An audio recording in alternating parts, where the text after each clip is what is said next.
Alhamdulillah. Abang hari ni dekat mana ni? Kita dekat Ames. How to pronounce it? Ames Amis. Ames pula. Amis. Amis Hotel. So, hari ni berlangsung je satu bengkel usahawan emas bersama dengan Oro Design.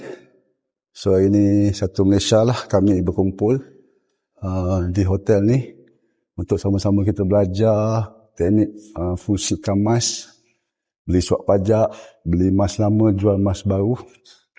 Semoga sahabat-sahabat semua boleh dapat idea macam mana kita nak fungsikan emas kita. Dah beli emas,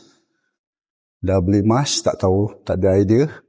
So, kita join MBA, sama-sama kita duduk, kita belajar. Itulah seronok. Jumpa Abang Bekam, dah dapat idea. Daripada kita simpan emas kita nak jual, sayang. Nak masuk Ahanu, kena bayar apa simpan. Takut kena lelong. Inilah dilema kepada yang menyimpan emas. Dan Alhamdulillah bila kita dah ada ilmu, kita ambil pengalaman, ambil konsep-konsep idea yang diceritakan oleh sahabat-sahabat. Dan apa yang terbaik, kita buat kita punya formula kita sendiri. Itu yang paling baik. So abang hanya bagi idea, tuan-tuan urus sendiri, urus masa dari segi keuangan, simpanan, pendapatan, tuan-tuan uruskan. Okey, nak join MBA boleh hubungi Abang Bekam.